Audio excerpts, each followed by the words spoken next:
എല്ലാവർക്കും സ്വാഗതം to newest post media channel. Donald ട്രംപിൻ്റെ റെസിപ്രോക്കൽ താരിഫുകൾ ഇന്ത്യയെ എങ്ങനെ ബാധിക്കും? വരൂ നമുക്കിതിനെപ്പറ്റി കുറച്ച് വിശദമായ കാര്യങ്ങൾ അവലോകനം ചെയ്യാം. US പ്രസിഡന്റ് ഡൊണാൾഡ് ട്രംപുമായുള്ള കൂടിക്കാഴ്ചയ്ക്ക് മണിക്കൂറുകൾക്ക് മുമ്പ് പ്രധാനമന്ത്രി നരേന്ദ്രമോദി പരസ്പര താരിഫുകൾ അഥവാ റെസിപ്രോക്കൽ താരിഫുകൾ ഏർപ്പെടുത്തുമെന്ന് പ്രഖ്യാപിച്ചിരുന്നു.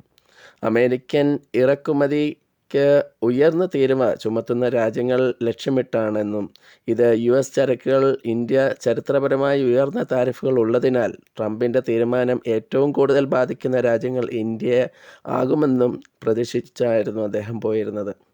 അതേ നിലവാരത്തിലുള്ള താരിഫുകളാണ് ഇനി അമേരിക്ക ഈടാക്കുകയെന്നും ട്രംപ് വ്യക്തമാക്കിയിരുന്നു. മറ്റ് രാജ്യങ്ങൾ അമേരിക്കൻ കയറ്റുമതിയിൽ ചുമത്തുന്നത് പോലെ ഇറക്കുമതി ചെയ്ത ചരക്കുകളിൽ അവരും അതേ താരിഫുകൾ അപ്ലൈ ചെയ്യും, അല്ലെങ്കിൽ റെസിപ്രോക്കൽ താരിഫുകൾ കൊണ്ട് ഉദ്ദേശിക്കുന്നത് അതാണ്.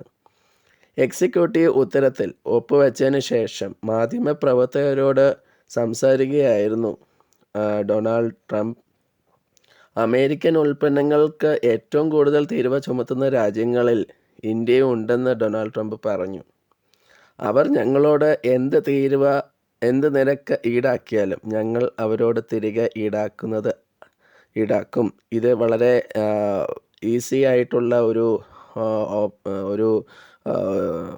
ഒരു ഇക്വേഷനാണ് എന്നും പറഞ്ഞിരുന്നു. അതായത് ഇതിനകത്തൊരു ചാർജിങ്ങോ അണ്ടർ ചാർജിങ്ങോ ഓവർ ചാർജിങ്ങോ ഇല്ല. എന്ത് ഇങ്ങോട്ട് ചെയ്യുന്നോ അതേ രീതിയിൽ ഈക്വൽ ആൻഡ് ഓപ്പോസിറ്റ് ഡയറക്ഷനിൽ അതിൻ്റെ ഒരു ചാർജസ് ഉണ്ടാകും.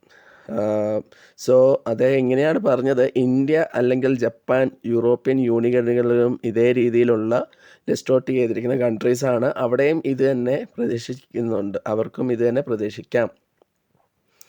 ഈ നയത്തിന് കീഴിലുള്ള സൂക്ഷ്മ പരിശോധന താരിഫുകൾ ഏപ്രിലിൽ തന്നെ പ്രാബല്യത്തിൽ വന്നേക്കാം. ഈ വരുന്ന ഏപ്രിലിൽ, ഇപ്പോൾ ഫെബ്രുവരി ആണല്ലോ. അനാലിസിസ് എക്സ്പേർട്ടിൽ നിന്ന് നമുക്ക് അറിയാൻ കഴിഞ്ഞ അല്ലെങ്കിൽ ട്രാക്കിംഗ് റെക്കോർഡ്സ് പറയുന്നത് ഇങ്ങനെയാണ്: വ്യാപാരം സന്തുലിതമാക്കുന്ന തന്ത്രമായ ഒരു തീരുമാനമാണ് ഇതെന്നും ഇത് വഴി ഇന്ത്യക്ക് സാമ്പത്തിക അനിശ്ചിതത്വത്തിലേക്ക് നയിക്കുമെന്നും പ്രത്യേകിച്ച് പുതിയ താരിഫുകൾ സംവിധാനത്തിൽ വിശദാംശങ്ങൾ വാഷിങ്ടൺ അന്തിമമാക്കുന്നതിനാൽ വ്യാപാര വെല്ലുവിളികൾ തയ്യാറെടുക്കുമെന്നും ഷെയർ പ്രൈസസ് അങ്ങനെയുള്ള പല ഇതിനെപ്പറ്റിയുള്ള ഒരു ഇടിവ് നമുക്ക് എക്സ്പെക്റ്റ് ചെയ്യുന്നതാണ് നല്ലത് ബുദ്ധി എന്നും പറയുന്നുണ്ട്. US കയറ്റുമതിയിൽ ഇന്ത്യ നിലവിൽ ശരാശരി 9.5% ചുങ്കം ചുമത്തുന്നുണ്ട്. ഇന്ത്യൻ ചരക്കുകൾക്ക് അമേരിക്കക്കാർ ചുമത്തുന്നത് 3%-ത്തേക്കാൾ വളരെ കൂടുതലാണ് ഈ ഒരു ശതമാനം. ഇതിനാലാണ് ഡൊണാൾഡ് ട്രംപ് എന്ന US പ്രസിഡന്റ് ഇങ്ങനെ ഒരു റെസിപ്രോക്കൽ താരിഫ് അപ്ലൈ ചെയ്യാൻ തന്നെ തീരുമാനമെടുത്തത്.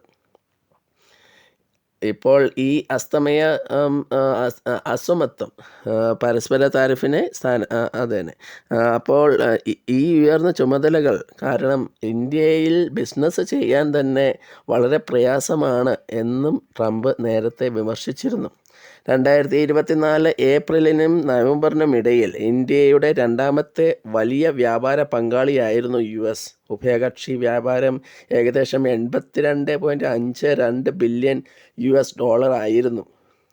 എന്തായാലും വർദ്ധിച്ച US താരിഫുകൾ ഏറ്റവും ദുർബലമായ മേഖലകളിൽ ഭക്ഷ്യ ഉൽപ്പന്നങ്ങൾ ഉൾപ്പെടുന്നു. തുണിത്തരങ്ങൾ, വസ്ത്രങ്ങൾ, വൈദ്യുത യന്ത്രങ്ങൾ, രത്നങ്ങൾ, ആഭരണങ്ങൾ, ഫാർമസ്യൂട്ടിക്കൽസ്, ഓട്ടോമൊബൈൽസ് അങ്ങനെ ലിസ്റ്റ് ഔട്ട് ചെയ്യുന്നുണ്ട്.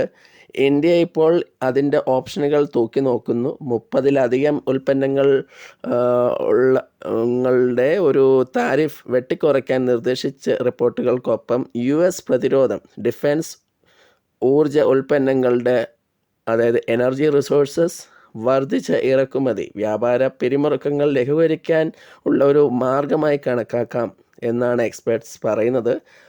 അതായിരിക്കാം മിക്കവാറും ഒരു F-35 ഫൈറ്റർ ജെറ്റ് ഇന്ത്യക്ക് ഓഫർ ചെയ്യാൻ പോലും ചിലപ്പോൾ US പ്രസിഡൻ്റായ ഡൊണാൾഡ് ട്രംപ് പ്രൈം മിനിസ്റ്റർ നരേന്ദ്രമോദിയുമായുള്ള ഒരു ഓഫർ പോലും നമ്മൾ കാണുകയുണ്ടായിരുന്നു. അതിനെപ്പറ്റി ഞാനൊരു വീഡിയോ ഓൾറെഡി ചെയ്തിട്ടുണ്ട്.